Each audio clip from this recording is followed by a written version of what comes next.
దూత media, power of news.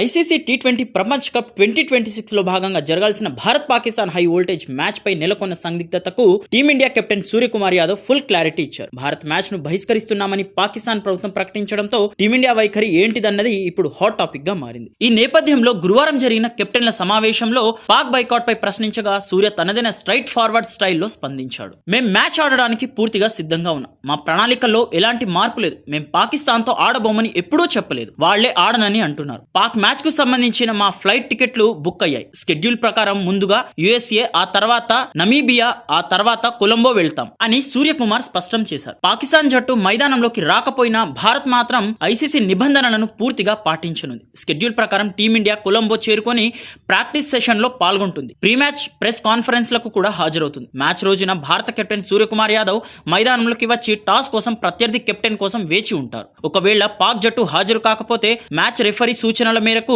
Bharat కు walk over ద్వారా విజయం లభిస్తుంది. మ్యాచ్ సమయానికి పాకిస్తాన్ యూటర్న్ తీసుకుంటుందని మొదట భావించినప్పటికీ ఆ దేశ ప్రధాని షెహబాజ్ షరీఫ్ తగ్గేదే లేదని తేల్చి చెప్పారు. భారత్ తో మ్యాచ్ ను ఎట్టి పరిస్థితుల్లోనూ ఆడేది లేదని స్పష్టం చేశారు. ఒకవేళ పాకిస్తాన్ మ్యాచ్ ను బహిష్కరిస్తే భారత్ కు ఉచితంగా 2 పాయింట్లు వస్తాయి. అంతేకాదు పాక్ నెట్ రన్ రేట్ భారీ దెబ్బతింటుంది. సూపర్ 8 అవకాశాలు ప్రమాదంలో పడతాయి. చివరిగా ఐసీసీ నుంచి భారీ జరిమానాలు, ఆంక్షలు తప్పవు. ఒకవేళ భారత్ పాకిస్తాన్ 2 సూపర్ 8 దాటి సెమీఫైనల్ లేదా ఫైనల్ కు చేరుకుంటే అప్పుడు కూడా పాక్ అదే నిర్ణయానికి కట్టుబడి ఉంటుందా అన్నది ఇప్పుడు $1 మిలియన్ ప్రశ్నగా మారింది. ఇక టీమిండియా లీగ్ షెడ్యూల్ చూస్తే ఫిబ్రవరి 7న అమెరికాతో ముంబైలో, ఫిబ్రవరి 12న నమీబియాతో న్యూఢిల్లీలో, ఫిబ్రవరి 15న పాకిస్తాన్తో కొలంబోలో, ఫిబ్రవరి 18న నెదర్లాండ్తో అహ్మదాబాద్లో భారత్ తలపడనుంది. గ్రూప్ దశ ముగిసిన తర్వాత టాప్ 2 జట్లు సూపర్ 8 కు అర్హత సాధిస్తాయి. ఈ వ్యవహారంపై మీ అభిప్రాయం ఏంటి? కామెంట్లో చెప్పండి. ఇలాంటి మరిన్ని క్రికెట్ అప్డేట్స్ కోసం మా ఛానల్ను సబ్స్క్రైబ్ చేసుకోవడం మర్చిపోకండి.